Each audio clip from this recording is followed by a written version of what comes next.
ایک English medium school میں بکاری کے بیٹے کو وظیفہ ملا اور ایڈمیشن ہونے کے بعد وہ ہر کلاس میں ٹاپ کرنے لگا۔ اس اسکول میں اپر کلاس اور ایلیٹ کلاس کے بچے پڑھتے تھے اور ان سے یہ بات برداشت نہیں ہوتی تھی کہ ایک جھونپڑی میں رہنے والا بکاری کا بچہ ہمارے بچوں پر سبقت لے جائے۔ ان سب نے میٹنگ کی اور پھر پرنسپل صاحب سے اس بات کا مطالبہ کیا کہ آپ بکاری کے بیٹے کو اپنے اسکول سے ایکسپیل کر دیں، چونکہ وہ اس قابل نہیں کہ ہمارے بچوں کے ساتھ پڑھ سکے۔ پرنسپل صاحب نے معذرت کی کہ میں ایسا کسی صورت نہیں کر سکتا۔ وہ بچہ اپنی قابلیت پر اسکول میں داخل ہوا ہے۔ ان سب نے دوبارہ میٹنگ کی اور پھر میٹرک کی کلاس کے انچارج کو 20 لاکھ کی رشوت دے کر کہا کہ کسی طرح اس بکاری کی اولاد کو اس اسکول سے نکال دو۔ 10 لاکھ انہوں نے ایڈوانس میں دیا اور 10 لاکھ کام ہونے کے بعد دینے کو کہا۔ انچارج صاحب پہلے ہی اس لڑکے سے نفرت کرتا تھا، لہٰذا اس نے وعدہ کیا کہ آپ لوگوں کو فکر مند ہونے کی ضرورت نہیں ہے، اس لڑکے کو اسکول سے باہر نکال دوں گا کسی نہ کسی طریقے سے۔ استاد صاحب نے اس بکاری کے بیٹے کے بیگ میں منشیات رکھوائی اور اسی طرح اس کا نام اسکول سے خارج کروا دیا۔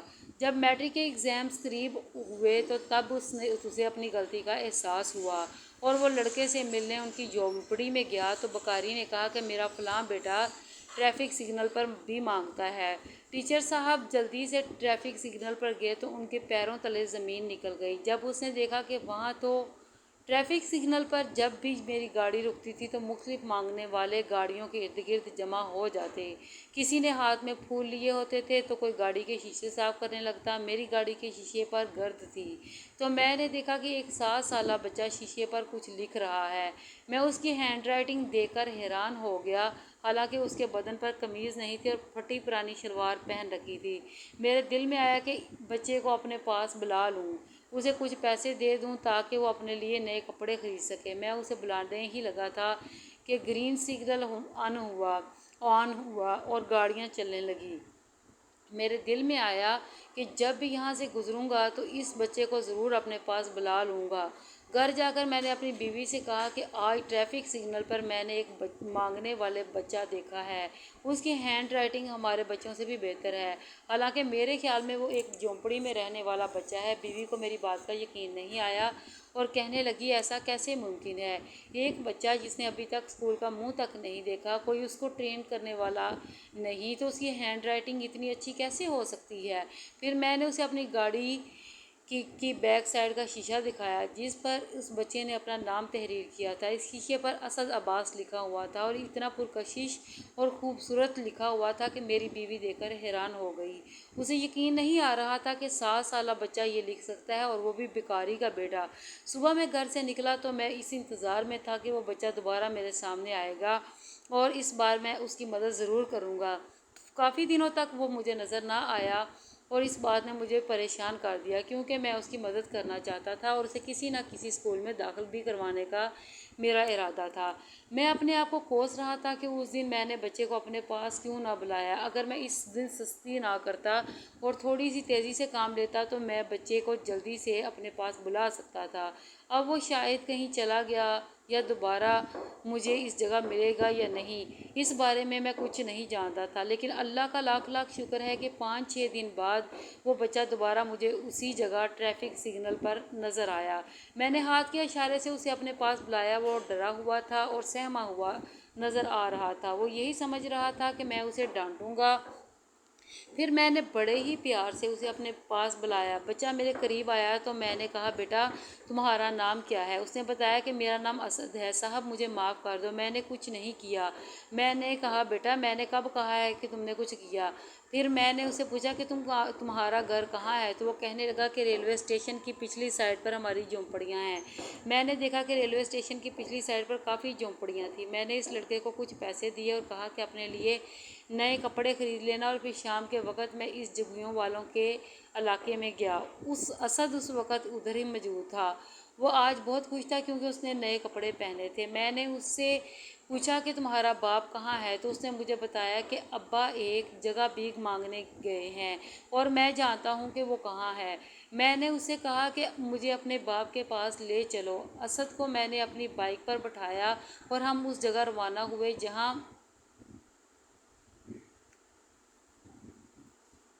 اس کا باپ موجود تھا۔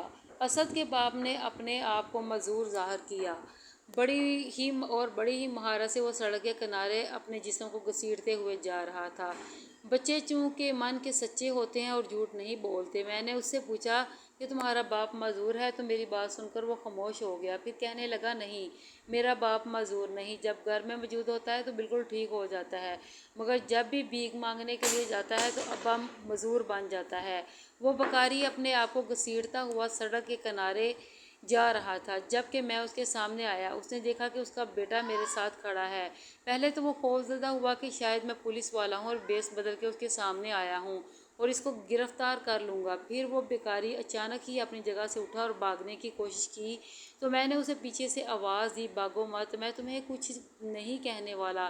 اس کے بعد وہ واپس آیا، اس کے چہرے پر خوف کے آثار تھے اور اس نے ہاتھ جوڑ رکھے تھے۔ کہنے لگا، سائیں مجھے معاف کر دو، پیٹ بھرنے کے لیے کئی قسم کے جتن کرنے پڑتے ہیں، یہ دنیا بڑی ظالم ہے، کبھی کسی کی مدد نہیں کرتے، خاص طور پر فقیروں اور بکاریوں سے تو اتنی نفرت کرتے ہیں۔ میں نے اسے کہا کہ میں تمہارے بیٹے کو پڑھانا چاہتا ہوں۔ یہ سن کر وہ حیران ہوا اور پھر مسکرا کر کہنے لگا کہ بیکاری کے بیٹے کو کون سا اسکول قبول کرے گا؟ صاحب، بچے اس کا مذاق اڑائیں گے اور بیچارہ تنگ آ کر واپس اسی جھونپڑی میں آ جائے گا۔ یہ اسکول ہمارے بچوں کے لیے نہیں، ہمارے نصیب میں بس در در کے دھکے کھانا ہے اور لوگوں کے سامنے ہاتھ پھیلانا ہے۔ میں نے اسے کہا کہ تم اس بارے میں فکر مند مت ہو۔ میرا ایک جانے والا ٹیچر تھا جو ایک اچھے سے انگلش میڈیم اسکول میں پڑھاتا تھا۔ ایک دن میں نے اسے ملاقات کی اور اس سے کہا کہ یار، ایک بچہ ہے، میں اسے اسکول میں ایڈمیشن دلوانا چاہتا ہوں، فیس بھی دوں گا، اور اس بچے کے لیے تمہارا اسکول سب سے بہترین مجھے نظر آ رہا ہے۔ اس نے مجھ سے پوچھا کہ بچہ کون ہے، تو میں نے اسے بتایا کہ وہ ایک بیکاری کا بچہ ہے، لیکن کافی ذہین ہے۔ یہ سن کر وہ ٹیچر تھوڑی دیر تو خاموش رہا، پھر کہنے لگا، تو ایسا کرو، اس بچے کو اپنے ساتھ لے آؤ اور اسکول کے پرنسپل سے بات کرو اور اگر وہ رضامند ہو گیا تو اسی دن بچے کا اسکول میں ایڈمیشن ہو جائے گا۔ میں نے اپنے دوست سے پوچھا کہ کیا تمہیں شک ہے کہ پرنسپل اس بات کے لیے رضامند نہیں ہوگا کہ ایک بیکاری کا بیٹا اس کے اسکول میں پڑھے؟ اس پر وہ کہنے لگا، یہ ایک اسکول نہیں بلکہ برانڈ ہے، شہر کا سب سے بہترین اسکول ہے۔ مجھے شک ہے کہ شاید پرنسپل کو اس بات پر اعتراض ہو، لیکن کوشش کرنے میں کیا برائی ہے؟ تم کل ہی بچے کو لے کر اسکول آ جانا، میں بھی اپنی طرف سے بچے کی سفارش کروں گا۔ دوسرے دن میں اسد کو اپنے ساتھ لے کر اسکول میں گیا۔ اسکول کو دیکھ کر اسد کی آنکھیں پھٹی کی پھٹی رہ گئیں، کیونکہ اس نے زندگی میں کبھی اسکول نہیں دیکھا تھا۔ وہ تو ابھی تک گلیوں اور سڑکوں کی خاک چھان رہا تھا۔ میں پرنسپل صاحب کے آفس میں گیا، میرا دوست ریحان بھی میرے ساتھ تھا۔ میں نے پرنسپل صاحب سے کہا کہ میں اس بچے کو آپ کے اسکول میں ایڈمیشن دلوانا چاہتا ہوں، جس پر پرنسپل صاحب نے مجھے ویلکم کیا اور کہا کہ ہمیں اس بات کی خوشی ہے کہ آپ کا بیٹا ہمارے اسکول میں پڑھے گا۔ میں نے پرنسپل سے کہا کہ یہ میرا بیٹا نہیں، لیکن اپنے بیٹے سے کم بھی نہیں، کافی ذہین لڑکا ہے۔ وہ مجھ سے پوچھنے لگا کہ اس کا باپ کہاں ہے؟ میں نے کہا اس کا باپ بیکاری ہے اور یہ جھونپڑی میں رہتے ہیں۔ اس پر پرنسپل صاحب کے چہرے کا رنگ اڑ گیا اور وہ تھوڑی دیر خاموش رہا، پھر مجھ سے کہنے لگا کہ اسلم صاحب، آپ کیسی باتیں کر رہے ہیں؟ اگر ہمارے اسکول میں بیکاری کا بچہ پڑھے گا تب ہمارے لیے کئی مسائل بنیں گے۔ میں نے پرنسپل صاحب سے کہا کہ کس طرح کے مسائل؟ جس پر وہ مجھے کہنے لگا، دیکھو اسلم صاحب، ہمارے اسکول میں بڑے بڑے گھرانوں سے بچے آتے ہیں، ان کے ڈرائیور بڑی بڑی گاڑیوں میں بچوں کو اسکول کے دروازے پر چھوڑ کر جاتے ہیں۔ ان حالات میں جب بچوں کو پتہ چلے گا کہ یہ لڑکا بیکاری کا بیٹا ہے تو سب اس کا مذاق اڑائیں گے اور اس اسکول میں اس بچے کے لیے سروائیو کرنا بہت مشکل ہو جائے گا۔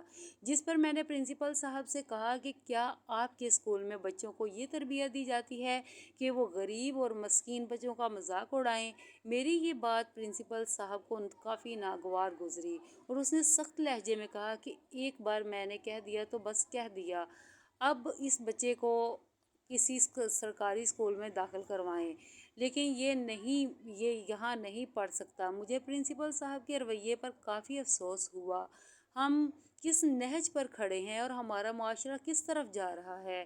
یہ جان کر مجھے بہت افسوس ہوا۔ جب تک ہمارے دل میں غریب کے لیے جگہ نہیں بنے گی اور ایسے مسکین اور نادار لوگوں کو ہم اپنے دل میں جگہ نہیں دیں گے، معاشرے میں تبدیلی کس طرح ممکن ہے۔ میں مایوس ہو کر وہاں سے واپس لوٹا، جبکہ میرا دوست مجھ سے کہہ رہا تھا کہ میں پرنسپل صاحب سے بات کروں۔ میں نے اپنے دوست کو منع کیا کہ نہیں، اب میں کوئی اور اسکول ڈھونڈوں گا۔ تو میں کسی کی منت سماجت کرنے کی ضرورت نہیں۔ اسد ایک ہیرا ہے، یہ کسی اسکول میں بھی جائے گا، اپنا نام بنائے گا۔ مجھے اس بات کی امید ہے۔ میں اسد کے لیے کوئی دوسرا اسکول ڈھونڈ ہی رہا تھا کہ پرنسپل صاحب نے کہا، مجھے فون آیا۔ وہ مجھ سے کہنے لگے کہ سر، میں نے آپ کا نمبر آپ کے دوست سے لے لیا ہے، میں آپ سے ملنا چاہتا ہوں۔ میں حیران ہوا کہ پرنسپل صاحب، جس نے اپنے آفس میں ہی اسد کو داخلہ دینے سے انکار کر دیا، وہ ہم سے کیوں ملنا چاہیں گے۔ خیر، میں پرنسپل صاحب سے ملنے گیا تو انہوں نے ہم سے معذرت کی اور کہا کہ میں اسد کی وجہ سے ساری رات سو نہ پایا۔ آپ ایک ایسی کمیونٹی کا لڑکا ہمارے پاس لے کر آئے کہ ہمارے اسکول میں کبھی ایسے لڑکے نے ایڈمیشن نہ لیا، اور وہ لے بھی کیسے سکتے ہیں کیونکہ اس اسکول کی فیس ہی اتنی زیادہ ہے۔ لیکن اگر آپ اس لڑکے کی سرپرستی کرنا چاہتے ہیں تو مجھے یہ جان کر خوشی ہوگی، اور میں اسد کو اسکول میں ایڈمیشن دینے کے لیے تیار ہوں۔ مجھے یہ جان کر بہت زیادہ خوشی ہوئی۔ جب اسد کے والد کو اس بات کا پتہ چلا تو اس کی آنکھوں میں خوشی کے آنسو تھے، اور وہ میرا شکریہ ادا کرنے آیا۔ کہنے لگا، یہ بات تو کبھی ہم نے خواب میں بھی نہیں سوچی تھی کہ جگی کے لڑکے اتنے اچھے اسکول میں پڑھیں گے۔ میں تو اسد کے لیے ایک ہاسٹل کا بھی بندوبست کرنا چاہتا تھا، کیونکہ جھگیوں میں اس طرح کا ماحول بالکل نہیں تھا کہ وہاں ایک بچہ پڑھائی کر سکے۔ لیکن اسد ایک خوددار بچہ تھا۔ اتنی چھوٹی عمر میں وہ بڑی بڑی باتیں کرتا تھا، اور مجھ سے کہنے لگا کہ انکل، آپ نے اسکول میں ایڈمیشن دلا کر مجھ پر بہت بڑا احسان کیا ہے۔ میں مزید اب آپ پر بوجھ نہیں بننا چاہتا، اور میں اپنے والدین کے ساتھ ہی رہنا چاہتا ہوں۔ میں اس کی خوشی میں ہی خوش تھا۔ بس میری بہت بڑی خواہش تھی کہ اسد اعلیٰ تعلیم حاصل کرے، وہ تمام لوگوں کے لیے مثال بنے جو ان جھگیوں والوں کو اپنے سے کمتر سمجھتے ہیں۔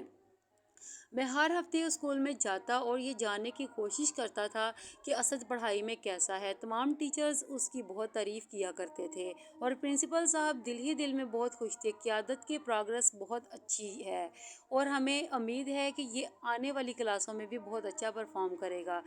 اسی اسکول میں ایک ٹیچر تھا جس کا نام استاد وقار تھا۔ وقار صاحب ویسے تو بہت محنتی ٹیچر تھے، لیکن اسے اسد سے بہت زیادہ چڑ تھی۔ اسے اس بات کی چڑ تھی کہ جھگیوں میں رہنے والا بچہ اتنے مہنگے اسکول میں کیوں پڑھ رہا ہے۔ پتہ نہیں اسے اسد سے کیا مسئلہ تھا، لیکن اس کی سوچ جھگیوں والوں کے لیے کچھ ٹھیک نہیں تھی۔ وہ یہی سمجھتا تھا کہ ان کے بچے بھی پیدائشی کرمنلز اور بیکاری ہوتے ہیں، ان کو بدلنا بہت مشکل ہے۔ یہ لوگ فراڈیا ہوتے ہیں اور موقع ملنے پر کسی کو بھی نقصان پہنچا سکتے ہیں۔ ایک مہینہ گزر جانے کے بعد میں پرنسپل صاحب کے آفس آیا اور اسد کی فیس ادا کرنے لگا تو پرنسپل صاحب مسکرانے لگے اور کہا، سر، کیا ثواب کمانا صرف آپ ہی کی خواہش ہے یا آپ ہی کما سکتے ہیں؟ میں نے پرنسپل صاحب سے کہا کہ سر، آپ کیا کہنا چاہتے ہیں؟ میں آپ کی بات کا مطلب نہیں سمجھا۔ پرنسپل صاحب نے مجھے کہا، میں نے اسد کو اسکول میں ایڈمیشن اللہ تعالیٰ کی رضا کی خاطر دیا ہے۔ جب سے یہ بچہ ہمارے اسکول میں پڑھ رہا ہے، مجھے ایک دلی سکون محسوس ہوا ہے۔ ایسا محسوس ہوتا ہے کہ زندگی میں پہلی بار میں نے ایک ایسا کام کیا ہے جس پر مجھے فخر ہے اور مجھے دلی خوشی محسوس ہوئی ہے۔ میں کبھی بھی اسد کی فیس آپ سے نہیں لوں گا، بلکہ یہ میٹرک تک اسی اسکول میں پڑھے گا، اور ہو سکا تو میٹرک کے بعد بھی میں اسے سپورٹ ضرور کروں گا۔ پرنسپل صاحب کی یہ بات سن کر مجھے بہت خوشی محسوس ہوئی۔ جیسے کہ امید تھی، اسد ہر کلاس میں ٹاپ کر رہا تھا۔ اسکول کے تمام باقی بچوں کے لیے ایک رول ماڈل کے طور پر ابھر کر سامنے آ رہا تھا۔ نہ صرف وہ پڑھائی میں ذہین تھا اور ٹاپ کر رہا تھا، بلکہ باقی ایکٹیویٹی میں بھی حیران کن پرفارم کر رہا تھا۔ شروع میں وہ بہت گھبرایا ہوا تھا، احساسی کمتری میں مبتلا تھا۔ وقت گزرنے کے ساتھ ساتھ اس نے جلد ہی سب کچھ سیکھ لیا تھا اور مجھے اس بات کی خوشی تھی۔ امیر گھرانوں کے بچے، بڑے بڑے آفیسرز کے بچے اصل سے بہت متاثر سے بچے چونکہ دل کے سچے ہوتے ہیں، ان میں کسی قسم کی منافقت نہیں پائی جاتی، لہٰذا وہ گھر جا کر بڑی ہی خوشی کے ساتھ اپنے والدین کو بتاتے کہ ہمارے اسکول میں ایک لڑکا ہے جس کا نام اسد ہے، وہ جھونپڑیوں میں رہنے والے بیکاری کا بیٹا ہے لیکن ہر کلاس میں ٹاپ کر رہا ہے۔ ہمیں بھی اسد سے کافی کچھ سیکھنے کو ملا ہے اور وہ ہم سب کا بہت بڑا دوست ہے۔ جب والدین یہ بات سنتے تو انہیں اس بات پر بہت غصہ آتا کہ جھونپڑیوں میں رہنے والے فقیر اب ان کی اولاد اتنے اچھے اسکولوں میں کیسے پڑھ رہی ہے۔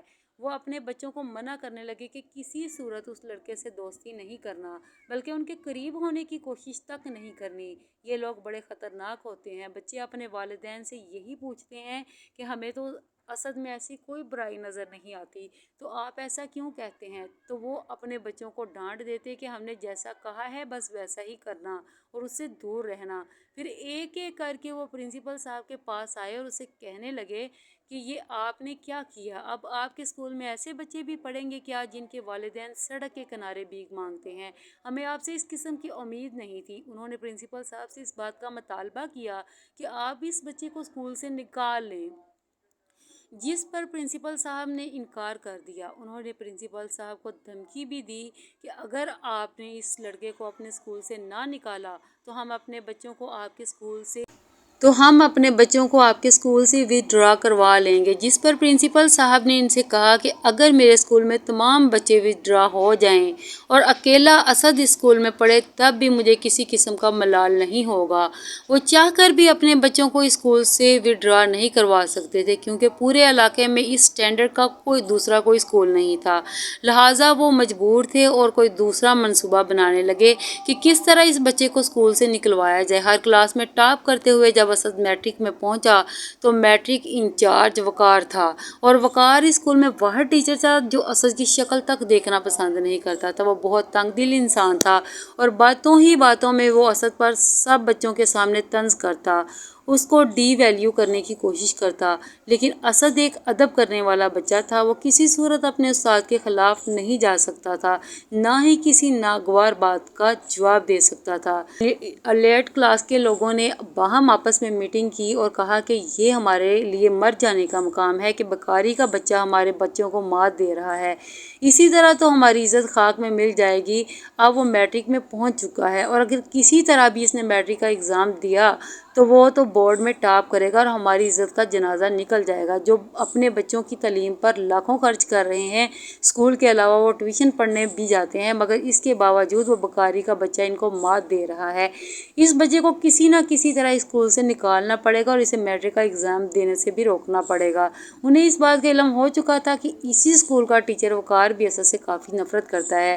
ان سب نے وقار سے ملاقات کی اور کہا کہ ہم چاہتے ہیں کہ یہ بچہ میٹرک کا ایگزام نہ دے بلکہ اسکول سے اس کا نام بھی خارج کر دیا جائے کیونکہ گندگی کے ڈھیر پر ہی اچھی لگتی ہے۔ وقار نے جب ایسے خیالات سنے تو خوش ہوا اور کہنے لگا، میں بھی یہی چاہتا ہوں اور آپ لوگوں نے تو میرے دل کی بات کہہ دی۔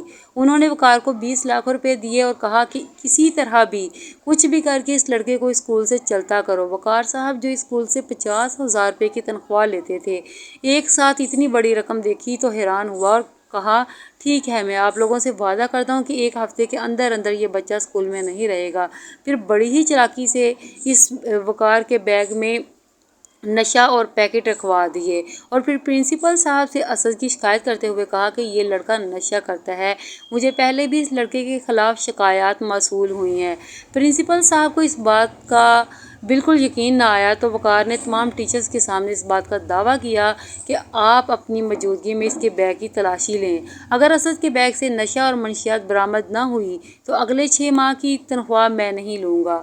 یہ بہت بڑا دعویٰ تھا جو وقار نے کیا تھا۔ تمام ٹیچرز کی موجودگی میں اسد کے بیگ کی تلاشی لی گئی اور اسد بیچارہ پریشان تھا کہ یہ میرے ساتھ کیا ہو رہا ہے، ٹیچرز اس کے بیگ کی تلاشی آخر کیوں لے رہے ہیں۔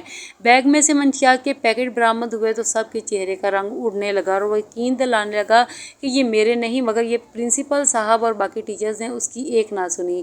پرنسپل صاحب نے تو یہاں تک کہہ دیا کہ تو احسان فرموش ہے اور اب اسکول میں 1 منٹ بھی مجھے نظر آیا تو مجھ سے برا کوئی نہیں ہوگا۔ اسد کا نام اسکول سے خارج کروا دیا گیا اور وہ روتا روتا اپنے گھر آیا۔ میرے دوست نے مجھے بتایا سب کے بیگ میں منشیات برآمد کیا سب کے اسد کے بیگ میں منشیات برآمد ہوئی ہے؟ مجھے یہ جان کر حیرت ہوئی۔ میں نے اسد سے ملاقات کی تو اس نے قسم اٹھا کر کہا کہ میں نہیں جانتا کہ میرے بیگ میں وہ پیکٹ کیسے آئے ہیں۔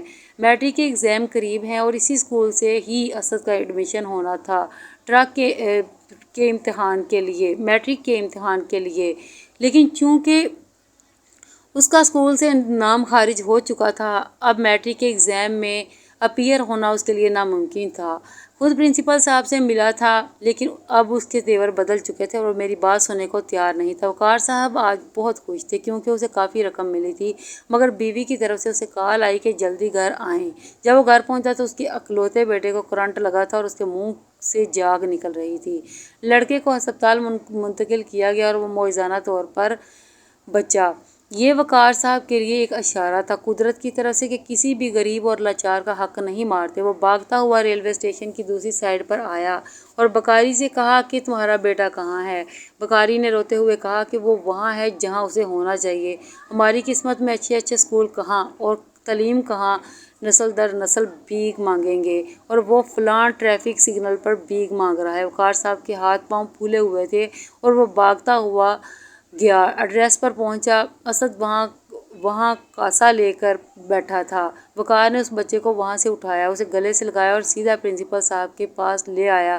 ساری حقیقت پرنسپل صاحب کو بتائی اور 20 لاکھ ان لوگوں کو واپس کیے جنہوں نے اسد کے خلاف منصوبہ بنایا تھا۔